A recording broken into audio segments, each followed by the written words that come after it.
Meus irmãos, graça e paz a todos os nossos alunos e amigos da Escola Dominical, Escola Bíblica Dominical para todos. Estamos aqui mais uma vez, mais uma semana juntamente com você para estarmos estudando mais um assunto maravilhoso da nossa Escola Bíblica Dominical, Escola Bíblica Dominical para todos, né? É o nosso lema, o nosso tema do nosso canal, Escola Bíblica Dominical para Todos. Então, estaremos estudando essa semana mais uma lição maravilhosa, a lição de número 3. Eu não vou fazer muita, vou direto no assunto para nós sermos objetivos. Então, nós vamos estudar a lição de número 3. O tema da lição é o perigo das obras da carne. Então, nós vamos tratar a respeito do perigo. Nós falamos na lição passada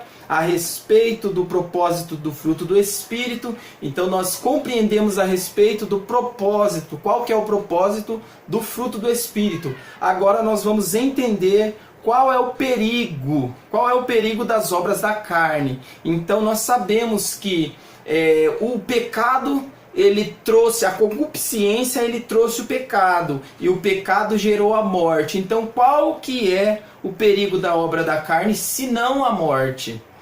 Senão, não uma morte física apenas, mas uma morte eterna sem Cristo. Então, para você que não sabia, o pecado, a concupiscência gera o pecado e o pecado gera a morte, mas não uma morte para passar dessa vida para uma vida com Cristo, não. O pecado gera uma morte para passar dessa vida para uma vida sem Cristo. Então você vai, aqueles que não aceitarem a Cristo, aqueles que não quiserem a salvação, automaticamente vão sofrer a condenação e vão ali, sofrer ali a eternidade no lago de fogo. Então esse é o perigo, das obras da carne. Então vamos lá, desde já, muito obrigado por você estar conosco. Te agradeço pela sua presença, porque sem a tua presença nós não estaríamos aqui. Então muito obrigado por você estar nos assistindo. Continue conosco, não esqueça, se inscreve no nosso canal, entra lá no nosso canal, Escola Bíblica Dominical para Todos. E deixe o seu like, deixe o seu comentário, porque a gente vai estar respondendo conforme quando o tempo nos der, mas eu creio que vai nos dar tempo de nós estarmos respondendo a todos. Então deixe o seu comentário, fale lá conosco, fale qualquer coisa que você quiser nos ajudar, qualquer pensamento que você tiver a respeito das melhorias, o que você achar legal, fale conosco, deixa lá para nós podermos estar cada dia evoluindo e melhorando, para que você também tenha uma aula ou algo de qualidade, porque eu acredito que é isso que nós desejamos aqui. Então vamos lá, muito obrigado aí a você. Vamos entrar aqui na nossa lição. Texto áureo nos diz assim. Então nós vamos entrar no texto áureo que nos diz assim, vigiai e orai, para que não entreis em tentação. Na verdade, o espírito está pronto, mas a carne é fraca. Está em Mateus, no capítulo 26, verso de número 41. Isso aqui é o próprio Jesus falando com os seus discípulos, porque Jesus ele vai até o monte para orar, juntamente ali no Monte das Oliveiras, juntamente com os seus discípulos, e ele pega e fica ali. Os seus discípulos ficam ali orando, Jesus vai para um lugar, mas quando ele volta, os discípulos estão dormindo. Mas aí nós vamos entrar aqui na verdade prática, e nós vamos comentar aqui de uma forma bem simples, para que nós possamos entender. A verdade prática nos diz assim: oremos e vigiemos, para que não sejamos surpreendidos pelas obras da carne. Então, como que nós podemos não cair aí nessa concupiscência, nessas obras, nesse fruto carnal? Somente o primeiro passo aqui, o primeiro ponto, Jesus deixou bem claro, é vigiar. Não adianta nada você dizer que vai viver uma vida de oração, de jejum, e não de louvor, de adoração, de cantar, de pular, de ver pregador famoso. Isso não vai resolver. Só isso não vai resolver. O que vai resolver é vigiar primeiro, orar segundo, jejuar terceiro, meditar nas Escrituras. Então todo esse contexto ou esse aparato é necessário para que nós não deixamos se levar pelo pecado, pelos pecados aqui que a carne nos conduz a cometer. Então a lição ela vai falar a respeito das duas naturezas, né, que o homem tem: a natureza adâmica caída e a natureza regenerada por Cristo. Então essa natureza ela precisa estar sempre em evidência. Qual natureza, professor? A natureza regenerada por Cristo. Então é essa natureza que precisa sempre estar em evidência. Aquela adâmica, aquela natureza caída, ela ficou no passado. Quando você aceitou Jesus, quando você desceu as águas do batismo, quando a sua vida foi transformada, aquele velho homem ele morreu. Então hoje você é uma nova criatura. Então o que tem que ficar em evidência, na tua vida é o homem regenerado, ou aquele que ressuscitou com Cristo para a salvação. Esse tem que ficar em evidência. Amém? Então vamos lá, aqui na nossa leitura bíblica em classe. Antes disso eu vou tomar uma aguinha aqui, né? Mas vamos lá, dando continuidade aqui. Gostaria de ser dinâmico, né, para nós estarmos melhorando aqui as nossas aulas. A leitura bíblica em classe, para você que está aí nos assistindo, está em Lucas. Acompanhe comigo na sua Bíblia. Lucas capítulo 6, verso de número 39 ao 49. Então Lucas, Evangelho segundo escreveu Lucas, no capítulo 6, do verso 39 ao 49, que diz assim, ó: e disse-lhe uma parábola: pode porventura um cego guiar outro cego? Não cairão ambos na cova? O discípulo não é superior ao seu mestre, mas todo o que for perfeito será como o seu mestre. E porque atentas tu no argueiro que está no olho do teu irmão, e não reparas na trave que está no teu próprio olho? Ou como podes dizer a teu irmão: irmão, deixa-me tirar o argueiro que está no teu olho, não atentando tu mesmo na trave que está no teu olho? Hipócrita, tira primeiro a trava do teu olho, e então verás bem para tirar o argueiro que está no olho do teu irmão. Porque não há boa árvore que dê mau fruto, nem má árvore que dê bom fruto. Porque cada árvore se conhece pelo seu próprio fruto, pois não se colhem figos dos espinheiros, nem se vindima uvas dos abrolhos. Olha só que coisa interessante, é um ponto maravilhoso aqui a respeito do que Jesus está tratando, a respeito de dois tipos de árvores. Todas essas as duas árvores, elas são conhecidas, tanto a árvore boa como a árvore má. Mas a árvore má, ela não pode de maneira nenhuma produzir bons frutos, muito menos a árvore boa produzir má frutos. Então olha só, se você é uma árvore frutífera, mas os seus frutos não são condizentes com aquilo que Jesus está dizendo aqui, então você não faz parte daquelas árvores boas. Olha só, uma certa feita, um trabalhador plantou no seu terreno, né, uma plantação ali de trigo. Só que veio alguém durante a noite e plantou ali o joio no meio. Nasceu os dois. Porém, agora como identificar? Como identificar o trigo do joio? Olha só, o fruto vai identificar quem é quem. Então o joio ele não produz fruto, mas o trigo produz frutos. Então você vai identificar o joio do trigo pelo fruto que ele dá. Agora, o que se faz com o fruto, com o trigo?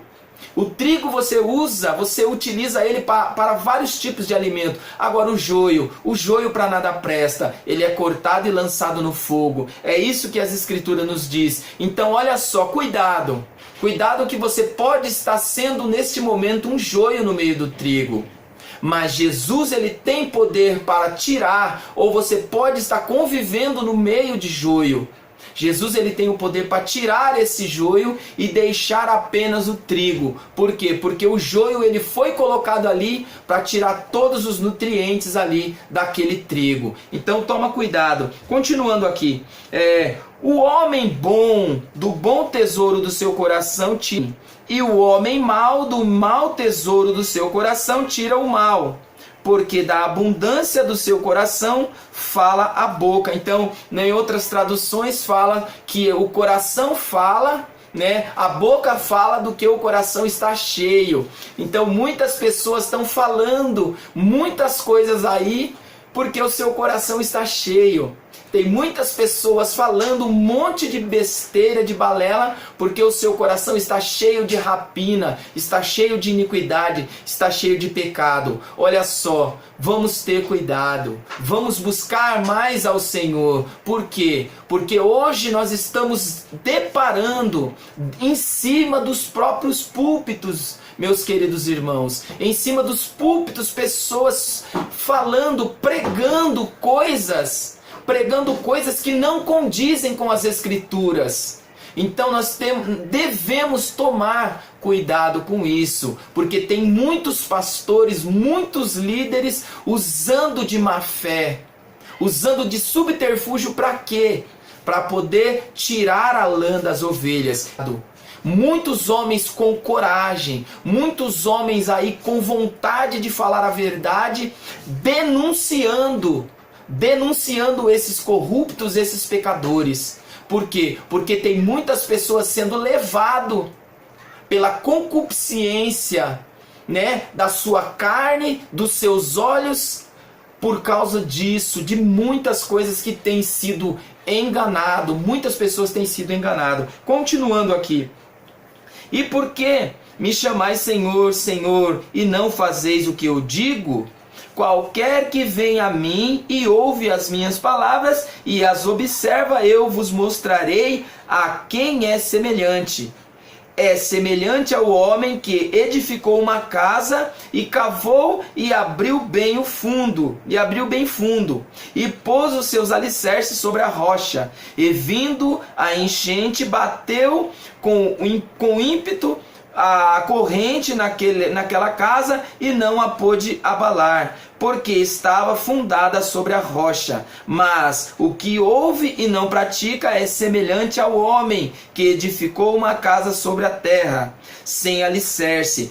Em outras traduções você vai ver que ele fala no sentido da areia. Por quê? Porque a areia ela tem ela é mais solta, ela se espalha mais fácil. Então você vai ver que em outras traduções ela fala a respeito da areia e corrente, e logo caiu e foi grande a ruína daquela casa. Então Jesus está sempre nos alertando a respeito de que tipo de casa nós estamos construindo e em que tipo de terreno nós estamos edificando a nossa casa. Então cuidado o terreno. Muitas pessoas estão edificando os seus alicerces em terrenos arenosos, terrenos que verdadeiramente se desfazem. Casas de pessoas sendo destruídas, por quê? Porque os seus terrenos, as suas casas estão sendo edificadas em lugares escorregadios. Então vamos ter cuidado na hora de escolher a terra. A terra ela tem que ser boa, o lugar tem que ser bom para nós podermos edificar a nossa casa. A nossa introdução diz assim, já entrando aqui, né? A nossa introdução diz assim: a lição, né, que será ministrada nesse domingo é um alerta para os que querem agradar a Deus e ter uma vida frutífera. Estudaremos o perigo das obras da carne. Precisamos ter cuidado, pois dentro de todo crente habita duas naturezas, assim como eu disse, a natureza adâmica caída e a natureza regenerada, né? O que o próprio apóstolo Paulo fala, né? O próprio apóstolo Paulo fala em Romanos a respeito do primeiro homem, Adão, e o segundo homem, Cristo, que veio, né? Que veio do céu, que deixou a sua glória, entrou aqui nesse ventre, num ventre humano, deixou-se, né, se despiu-se e se tornou humano para poder nos dar o direito à salvação, nos regenerou em si mesmo. Então a morte de Jesus trouxe regeneração para a nossa vida, e nós somos regenerados no segundo homem, que é Jesus Cristo. Continuando aqui, o qual foi corrompida na queda, e a nova natureza que é ressaltada, resultado da regeneração, do novo nascimento, que está em João 3, verso 3. Veremos que a natureza adâmica, se não for controlada pelo Espírito, produz frutos que levam o crente à regeneração. Quando nós permitimos que o Espírito Santo habita em nós, nós abandonamos, deixamos de lado de produzir frutos para a perdição e começamos a produzir agora frutos do arrependimento ou frutos para a salvação. Então não fique em cima do muro. Não seja um hipócrita que quer ter essas duas naturezas. Por quê? Porque de uma fonte regenerada não pode mais produzir agora uma água pura, né? Ou uma água suja. Então essa fonte, ela tem que produzir água limpa. Não pode mais dar lugar para a sujeira. Então, quando nós somos regenerados por Cristo, nós automaticamente produzimos, né, um fruto para a salvação. Continuando aqui, nós vamos falar a respeito, no primeiro tópico aqui, ele vai falar assim: a vida conduzida pela concupiscência da carne.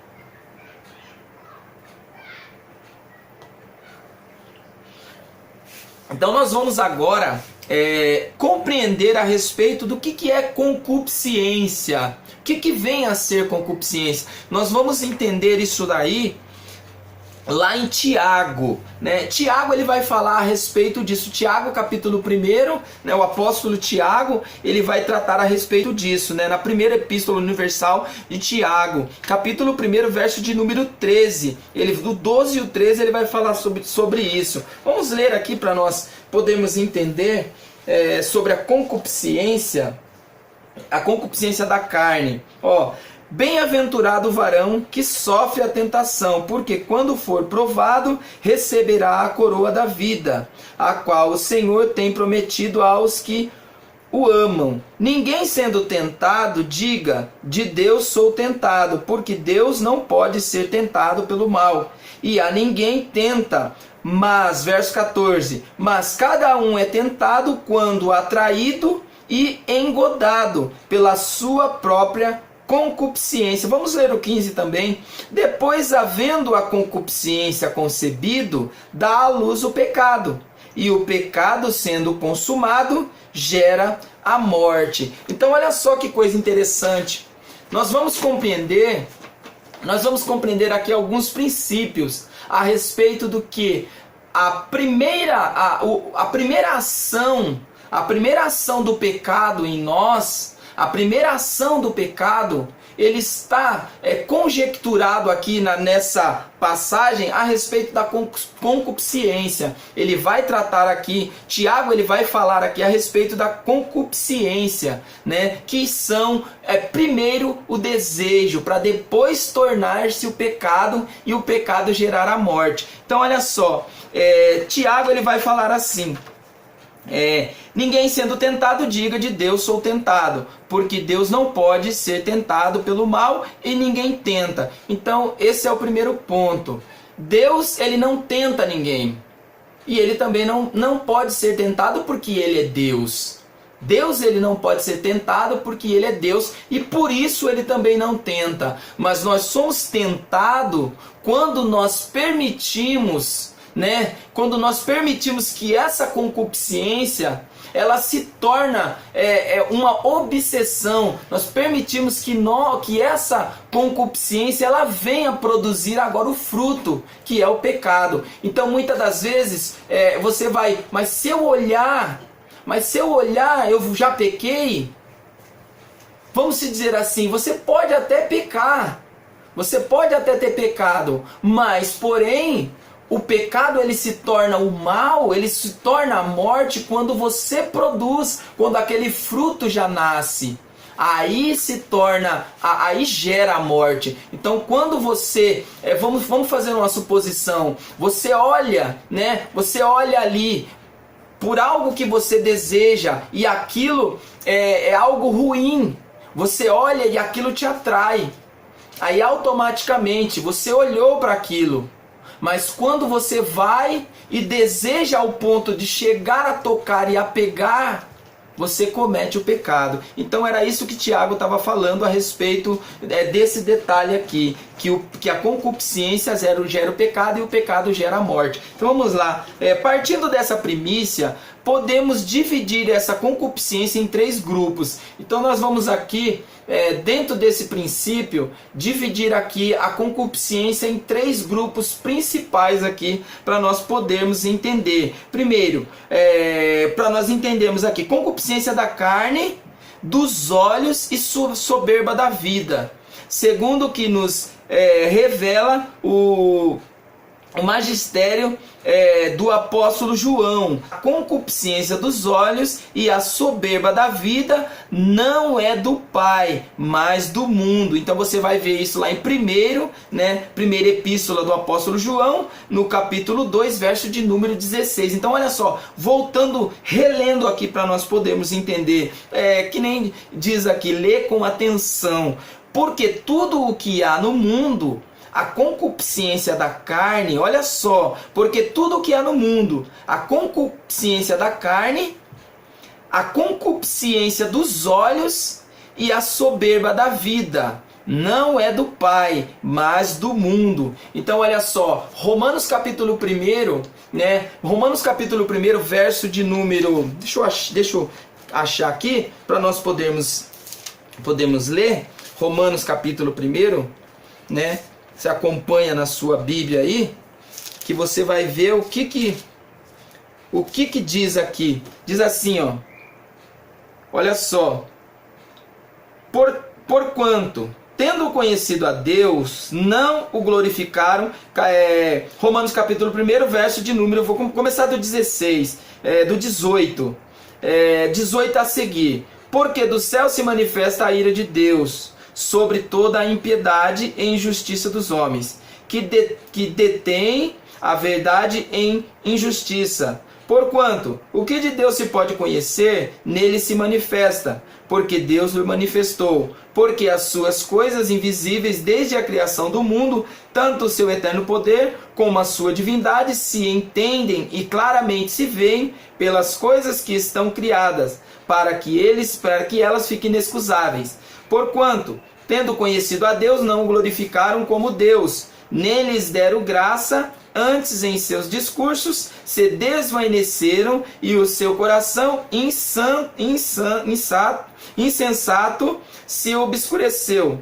Dizendo ser sábios, tornaram-se loucos e mudaram a glória do Deus incorruptível em semelhança da imagem de homem corruptível, e de aves e de quadrúpedes e de répteis, pelo que também Deus os entregou às concupiscências, olha só, bem claro aqui, de seus corações, a imundícia, para desonrarem seus corpos entre si, pois mudaram a verdade de Deus em mentira, e honraram e serviram mais a criatura do que o Criador, que é bendito eternamente. Amém. Então olha só, você vai compreender aqui que do que ele fala aqui a respeito, né? O próprio apóstolo Paulo, escrevendo aos Romanos, ele vai falar que Deus agora os entregou às suas próprias concupiscências, ou seus próprios desejos carnais, às suas loucuras carnais.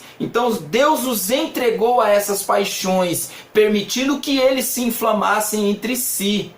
Então o homem sentiu essa necessidade desvanecida de pecar, né? De cometer pecados e pecados contra o seu próprio Criador. Então o pecado do homem, a concupiscência do homem gerou essa loucura, né? E hoje nós vemos a cada dia mudando-se, quebrando-se o paradigma daquilo que é pecado se tornou para o homem hoje, aquilo que é pecado se tornou certo, aquilo que é incorreto se tornou correto. Então uma certa vez eu tive uma discussão na universidade com um professor de direito e ele fez uma comparação a respeito, né, daquilo que é certo para um é errado para outro. E aquilo que é errado para outro é certo, dizendo, né, não há certo e nem errado, ao ponto que nós desejamos que aquilo seja. Então olha só que coisa interessante. Para ele não há certo e nem errado. O mundo pensa assim, não há certo e nem errado, ao ponto que nós desejamos que isso seja. Se eu quero que seja certo, é certo. Se eu quero que seja errado, é errado. Então, o certo e errado está na decisão do homem, segundo o curso do mundo. Mas Deus colocou a lei, tanto a lei moral como a lei escrita.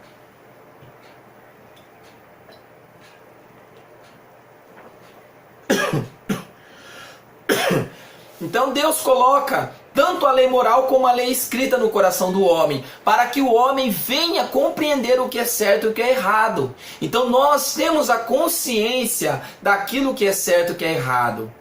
Mas Deus, não satisfeito, deixou escrito para que o homem não viesse, né, dar a desculpa de que, Senhor, eu não sabia, mas você tem a lei moral. Mas a lei moral não foi suficiente.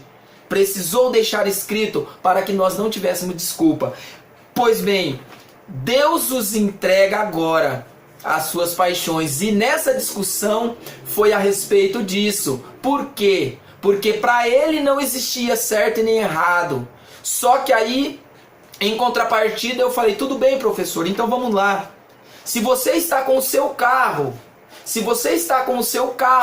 numa rodovia, e você está chegando num farol, num semáforo, e agora o semáforo está fechado, o que você faz? Qual é a sua atitude?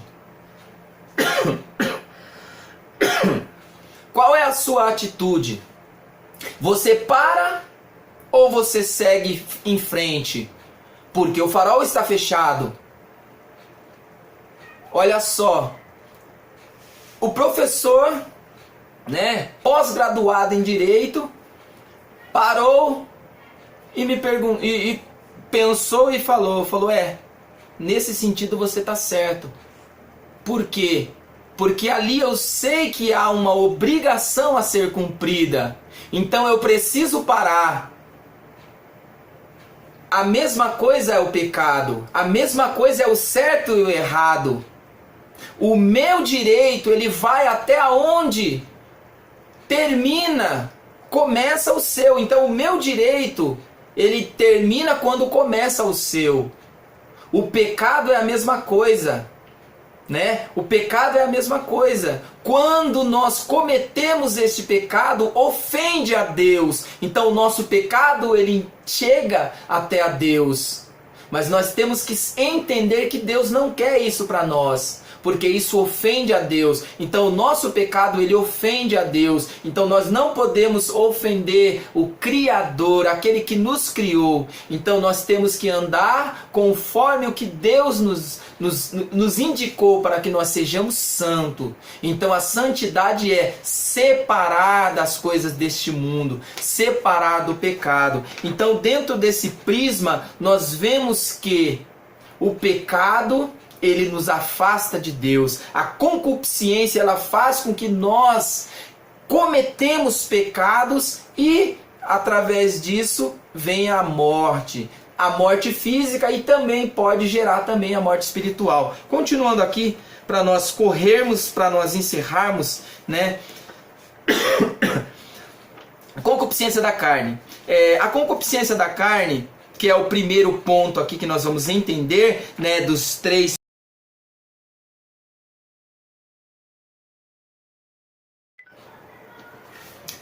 Então nós vamos entender aquilo que Jesus falou, né, a respeito de não ajuntarmos tesouros na terra. Por quê? Porque quando nós ajuntamos tesouro na terra, automaticamente o nosso desejo carnal é estar aqui. Então o mediatismo, né, o mediatismo que a carne deseja é a satisfação momentânea, aquela satisfação rápida, né? Então olha só, muitas pessoas abrem mão das coisas boas, de promessas de Deus pelo prazer momentâneo. Então muitas pessoas têm trocado, né, as coisas de Deus, aquele prazer que é uma satisfação eterna, por essa satisfação mecânica e passageira e rápida. Então tem pessoas trocando aí as coisas maravilhosas de Deus para ficar aqui com o pecado. Ó, um grande exemplo desse tipo de mal se encontra na história de Esaú. Olha só, ele vendeu sua primogenitura a seu irmão Jacó, em troca de um simples guisado vermelho. Você vai ver isso lá em Gênesis, capítulo 25, verso 30 ao 34. Olha só que coisa interessante.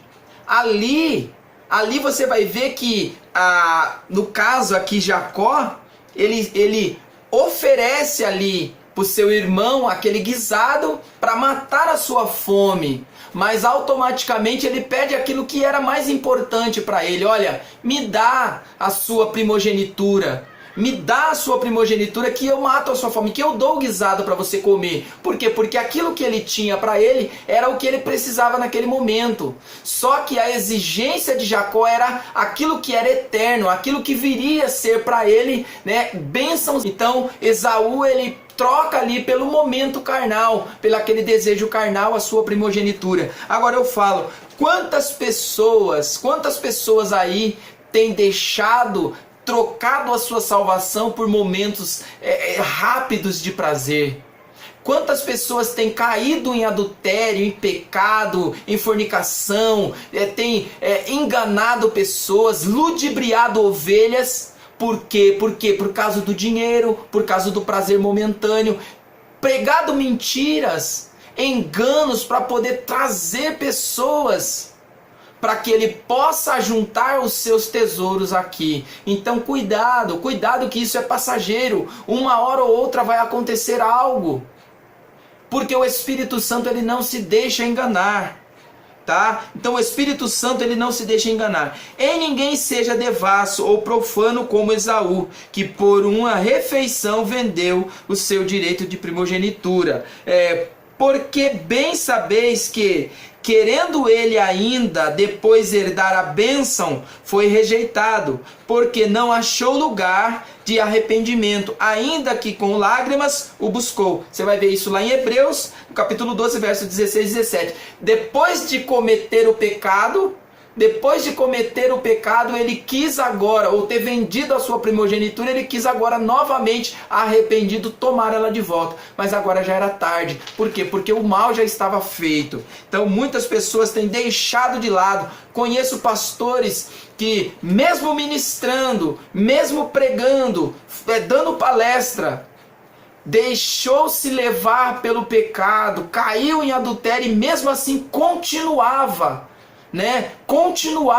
dando palestra, pregando, enganando as pessoas. Mas olha só, Deus, ele não se deixa enganar. E olha só a vida desses camaradas agora. Olha só como que a vida está. Então vamos verdadeiramente nos arrepender a todos os momentos, todos os dias. A concupiscência dos olhos. Então a concupiscência da carne, agora a concupiscência dos olhos. A concupiscência dos olhos abarca a cobiça, as conquistas materiais, a ambição, não do ser, mas do ter. por essa concupiscência, muitas pessoas abandonam a Deus, seus caminhos, para tornar-se adictos do trabalho, ou escravos, ou vamos se dizer, dependente de tudo que você pensar aí a respeito, do trabalho ou do dinheiro, ou dos bens, das posses, sem tempo para a família, para aproveitar o dom da vida e principalmente para dedicar tempo e disposição para as coisas de Deus. Então, muitas pessoas, que nem volto a repetir, muitas pessoas estão deixando de lado aquilo que é mais o que é essencial, o que é sagrado, para trocar pelo profano. Então estão trocando o sagrado pelo profano. Por quê? Porque prazeres momentâneos. Um bom exemplo disso é Judas Iscariote. Então nós temos muitos exemplos bíblicos, tá? Para nós não deixarmos se levar por isso, porque exemplos nós temos. Apesar de ter andado com Cristo, aprendido com Cristo, visto as obras de Cristo, foi capaz de vender sua lealdade por 30 moedas de prata. Meu Deus, quantas pessoas estão deixando Jesus por 30 moedas de prata? Quantas pessoas têm deixado a sua salvação por pouca coisa? E olha só, ele vai falar aqui, Cláudio Callan, do Museu Histórico Nacional, ele vai falar a respeito que essas 30 moedas de prata, ela valia, olha só o valor. Trocar a sua salvação é algo eterno, algo que você vai para o resto da sua vida. Não uma vida física, mas uma vida espiritual, tá? E depois as moradas aqui, tá? Que é aquela morada que é a Nova Jerusalém, que vai descer e nós vamos habitar nela para sempre, eternamente, sem choro, sem ranger de dente, sem nada disso, sem doença, sem enfermidade, sem pecado, sem nada disso, tá? Sem prazeres carnais. Mas essas moedas de pratas para Judas valia 30 mil a 40 mil reais no nosso dinheiro, ou 40. Trocar Jesus por 1 milhão, 10 milhões, isso acaba, isso passa. Ele mesmo fala, não ajuntar, porque isso vai ser corroído, vai ser corrompido, vai perder, vai se perder. Ajunta o tesouro no céu. Ajunta o tesouro no céu, porque lá é garantido. Soberba da vida, abarca a ambição, não do ter, mas do ser. É a busca pelo conhecimento soberba. É a busca pelo conhecimento. Soberba, arrogância, prepotência são alguns dos frutos dessa vaidade. Em geral, esse mal aflige aqueles que já conquistaram fortuna. Olha só que coisa interessante, Ele vai dar um outro exemplo aqui, mas eu vou usar esse exemplo.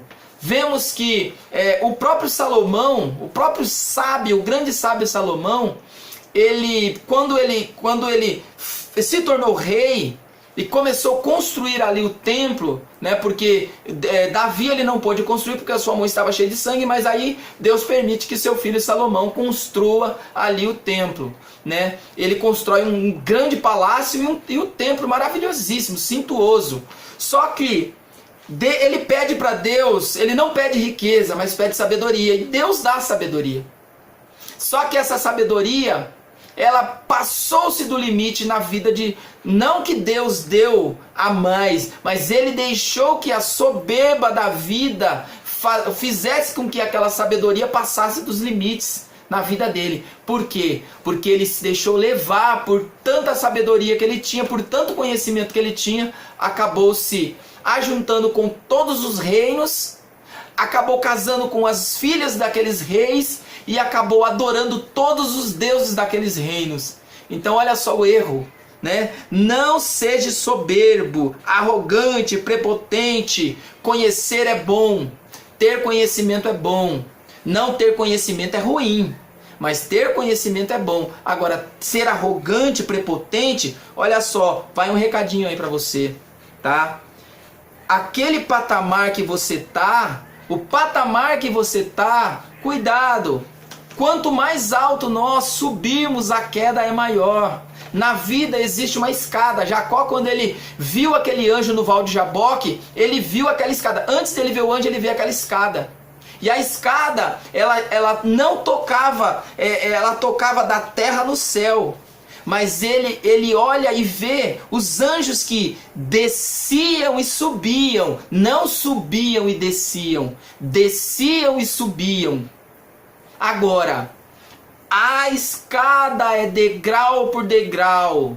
É degrau por degrau. Se você quiser já ir para o topo da escada, o tombo vai ser maior. Agora, quando nós subirmos degrau por degrau, o conhecimento adquirindo de forma correta, garanto que esse negócio de soberba da vida não dominará. Ou soberba, arrogância, prepotência, isso não nos dominará. Então, nós temos que ter a convicção de que quem nos dá é Deus, mas Ele também pode tirar, porque Ele é o dono. Ele é o dono. Nós não somos nada. Sem Deus nós não somos nada. Continuando aqui, olha só, algo para me encerrar aqui e já ler aqui a conclusão final. Mas eu quero passar isso aqui rapidinho.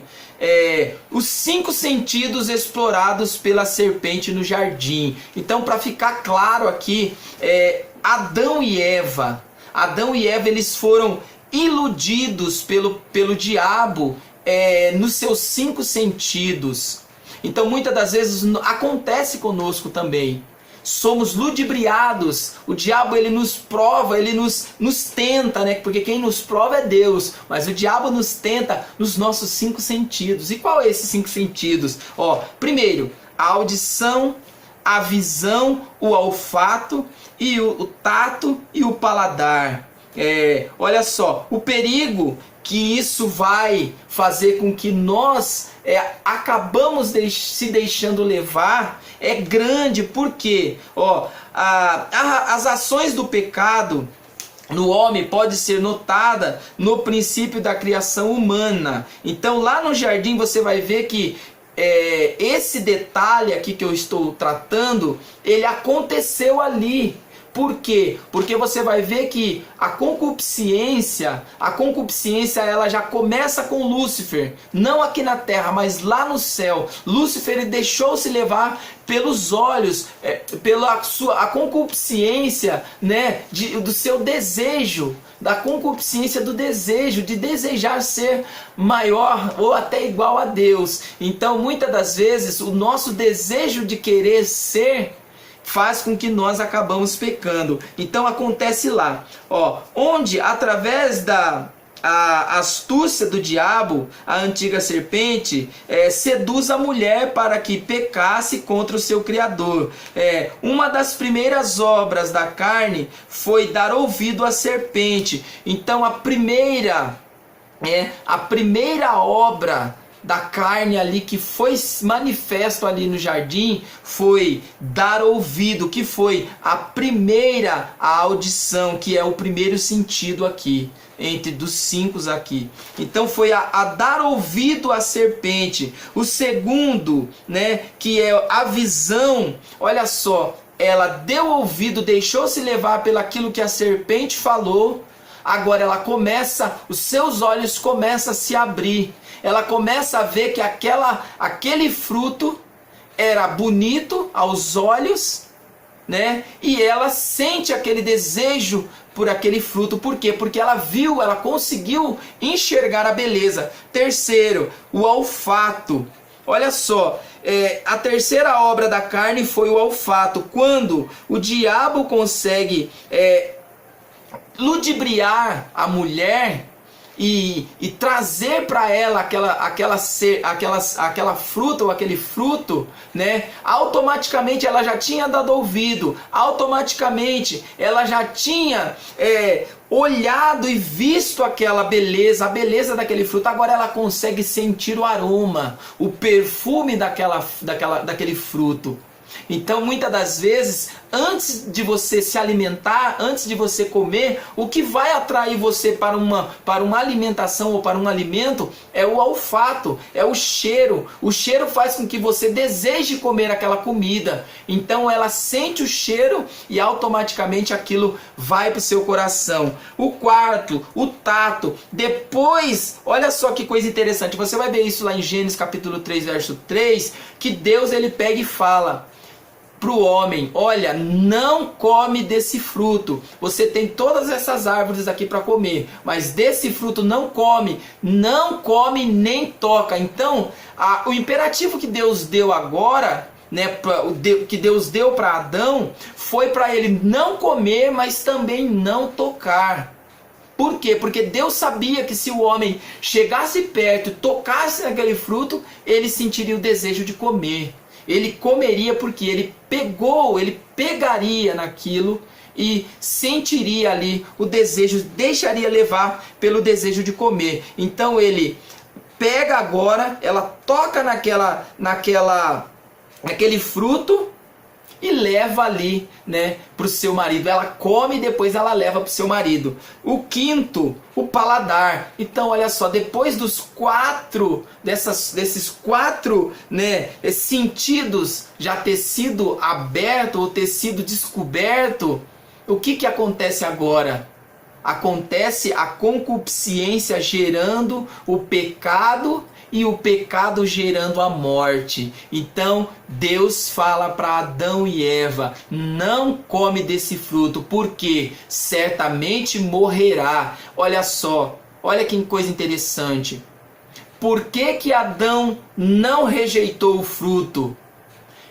Deus falou: certamente morrerá, porém Eva trouxe o fruto para ele e ela estava viva. Então na mente de Adão, ele desacredita. Por que ela não morreu? Então não é verdade. Então eles dão ouvido à serpente, né? Com certeza, no meu pensamento, ele já tinha sido, a serpente já estava tentando enganar Adão a respeito disso. Então ele agora dá ouvido à sua esposa e ele deixa se levar ali pelo paladar e come aquela fruta e acaba agora, né, a cometer o pecado que gerou agora a morte. Então, vamos aqui para a nossa conclusão. A conclusão diz assim, ó: eu acredito, né, antes de eu ler aqui, eu acredito que o objetivo da lição o objetivo da nossa lição é o perigo das obras da carne. Então as obras da carne, ela abarca tudo isso. Ela abarca a concupiscência da carne, a concupiscência dos olhos, a soberba da vida. Ela abarca o desejo dos homens desse século. Ela abarca a vontade do ser, do ter em vez do ser. Então muitas pessoas aí, muitas igrejas, ministérios, né, ajuntando tesouros aí. Então olha o perigo aí. Então tudo isso eu acredito que nós conseguimos aqui passar para você a respeito do perigo dessas obras da carne aqui. Vamos lá, a conclusão diz assim, ó: quem vive segundo a carne não pode agradar a Deus, e a vida sem Deus torna-se infrutífera. Longe do Senhor, nos tornamos espinheiros, nos ferimos e ferimos ao próximo. Busque a Deus e seja uma árvore frutífera. Então, sem Deus, sem Jesus, verdadeiramente nós seremos o joio. Sem Cristo nós não seremos trigo, nós seremos joio. E estaremos, e muita gente são joio. Tem muito joio no meio da igreja. Eu costumo dizer que a igreja hoje está cheia. As igrejas estão cheias. Mas se você bater na porta do coração, você vai ver que o coração está vazio. E o Espírito Santo está clamando. Apocalipse 3. Você vai ver que ele fala: eis que estou à porta e bato. Jesus falando para a igreja, o Espírito Santo falando à igreja de Laodiceia. Eis que estou à porta e bato. Se alguém ouvir a minha voz e abrir, eu entrarei em sua casa, cearei com ele e ele comigo. Mas tem muitas pessoas que estão ceando com o inimigo, ceando com o diabo, mas não abre a porta para o Espírito Santo entrar. Então, eis que estou à porta e bato. Abra o coração para que o Espírito Santo entre. Então, desde já, quero te agradecer. Continue conosco e nos ajude aí em oração e nos ajude aí levando aí, dando like, compartilhando aí, o nosso canal aí lá no Face, nas redes sociais aí, para que nós possamos continuar falando de Jesus aqui. É o meu objetivo, falar de Jesus. Vou orar por você e por mim. Senhor Jesus, nós te agradecemos por mais essa oportunidade. Continua conosco, Senhor, nos dá graça, nos ajuda para que nós possamos continuar, Senhor, com esse trabalho falando do Teu nome, Senhor. Eu creio que nós temos alcançado pessoas, ainda que seja uma ou duas, não importa. Eu estou aqui, Senhor, não para ganhar público, não para ganhar aplausos, mas para ganhar almas para Ti, Senhor. Leva essa mensagem, Espírito Santo, às pessoas que necessitam. Eu te agradeço em nome de Jesus. Amém. Deus abençoe, amém. Dê o like lá para nós. Amém. Deus abençoe vocês.